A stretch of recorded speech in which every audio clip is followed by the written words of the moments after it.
بسم اللہ الرحمن الرحیم۔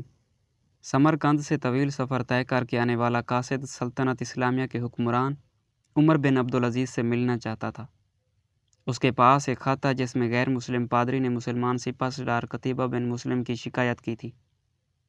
پادری نے خط میں لکھا، ہم نے سنا تھا کہ مسلمان جنگ اور حملے سے پہلے اسلام کی دعوت دیتے ہیں۔ اگر دعوت قبول نہ کی جائے تو جزیہ دینے کا مطالبہ کرتے ہیں، اور اگر کوئی ان دونوں شرائط کو قبول کرنے سے انکار کرے تو جنگ کے لیے تیار ہو جاتے ہیں۔ مگر ہمارے ساتھ ایسا نہیں کیا گیا، اور ہم پر راتوں رات اچانک حملہ کر کے ہمیں مفتوح کر لیا گیا ہے۔ یہ خط سمرقند کے سب سے بڑے پادری نے سلطنت اسلامیہ کے فرما رواں عمر بن عبدالعزیز کے نام لکھا تھا۔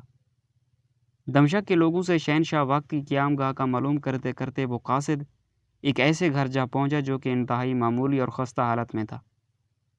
ایک شخص دیوار سے لگی سیڑھی پر چڑھ کر چھت کی لپائی کر رہا تھا اور نیچے کھڑی عورت گارا اٹھا کر اسے دے رہی تھی۔ وہ قاصد جس راستے سے آیا تھا واپس اسی راستے سے ان لوگوں کے پاس جا پہنچا جنہوں نے اسے راستہ بتایا تھا۔ اس نے لوگوں سے کہا، میں نے تم سے اسلامی سلطنت کے بادشاہ کا پتہ پوچھا تھا، نہ کہ اس غریب شخص کا جس کے گھر کی چھت بھی ٹوٹی ہوئی ہے۔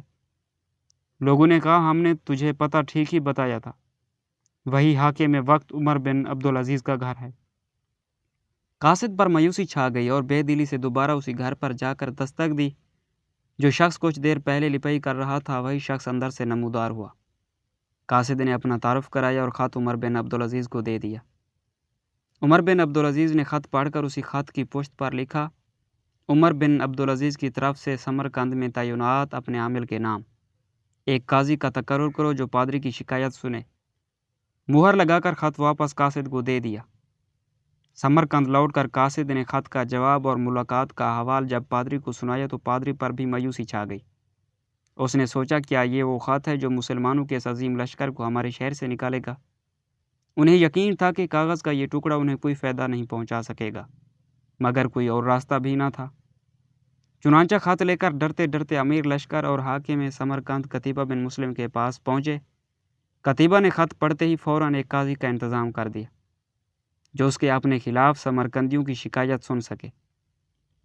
قاضی نے پادری سے پوچھا، کیا دعویٰ ہے تمہارا؟ پادری نے کہا، قتیبہ نے بغیر کسی اطلاع کے ہم پر حملہ کیا۔ نہ تو اس نے ہمیں اسلام قبول کرنے کی دعوت دی تھی اور نہ ہی ہمیں کسی سوچ و بچار کا موقع دیا تھا۔ قاضی نے قتیبہ کو دیکھ کر پوچھا، کیا کہتے ہو تم اس دعوے کے جواب میں؟ قتیبہ نے کہا، قاضی صاحب، جنگ تو ہوتی ہی فریب اور دھوکہ ہے۔ سمرقند ایک عظیم ملک تھا، اس کے قرب و جوار کے کمتر ملکوں نے نہ تو ہماری کسی دعوت کو مان کر اسلام قبول کیا تھا اور نہ ہی جزیہ دینے پر تیار ہوئے تھے، بلکہ ہمارے مقابلے میں جنگ کو ترجیح دی تھی۔ سمرقند کی زمینیں تو اور بھی سرسبز و شاداب اور زور آور تھیں۔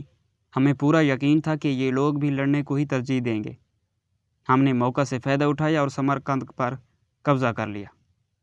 قاضی نے قتیبہ کی بات کو نظر انداز کرتے ہوئے دوبارہ پوچھا، قتیبہ، میری بات کا جواب دو۔ تم نے ان لوگوں کو اسلام قبول کرنے کی دعوت، جزیہ یا پھر جنگ کی خبر دی تھی؟ قتیبہ نے کہا، نہیں قاضی صاحب، میں نے جس طرح پہلے عرض کیا ہے کہ ہم نے موقع سے فائدہ اٹھایا تھا۔ قاضی نے کہا کہ میں دیکھ رہا ہوں کہ تم اپنی غلطی کا اقرار کر رہے ہو۔ میری عدالت یہ فیصلہ سناتی ہے کہ تمام مسلمان فوجی بما اپنے بیوی بچوں کے اپنی ہر قسم کی املاک اور مال غنیمت چھوڑ کر سمرقند کی حدوں سے باہر نکل جائیں اور سمرقند میں کوئی مسلمان باقی نہ رہنے پائے۔ اگر ادھر دوبارہ آنا بھی ہو تو بغیر کسی اطلاع و دعوت کے اور 3 دن کی سوچ و بچار کی مہلت دیے بغیر نہ آیا جائے۔ پادری جو کچھ دیکھ اور سن رہا تھا وہ ناقابل یقین تھا۔ چند گھنٹوں کے اندر ہی مسلمان کا عظیم لشکر شہر کو چھوڑ کر جا چکا تھا۔ سمرقندیوں نے اپنی تاریخ میں ایسا کبھی نہیں دیکھا تھا کہ جب طاقتور قوم کمزور قوم کو یوں دوبارہ آزادی بخش دے۔ ڈھلتے سورج کی روشنی میں لوگ ایک دوسرے سے سرگوشیاں کرنے لگے کہ یہ کیسا مذہب اور کیسے پیروکار ہیں۔ عدل کا یہ معیار کہ اپنوں کے خلاف ہی فیصلہ دے دیں اور طاقتور سپہ سالار اس فیصلہ پر سر جھکا کر عمل بھی کر دے۔ تاریخ گواہ ہے کہ تھوڑی ہی دیر میں پادری کی قیادت میں تمام شہر کے لوگ گھروں سے نکل کر لشکر کے پیچھے سردوں کی طرف دوڑے اور لا الہ الا اللہ محمد رسول اللہ کا اقرار کرتے ہوئے ان کو واپس لے آئے کہ یہ آپ کی سلطنت ہے۔ دین رحمت نے وہاں ایسے نکوش چھوڑے کہ سمرقند ایک عرصہ تک مسلمانوں کا دارالخلافہ بنا رہا۔ کبھی رہبر دو عالم حضرت محمد صلی اللہ علیہ وسلم کی امت ایسی ہوا کرتی تھی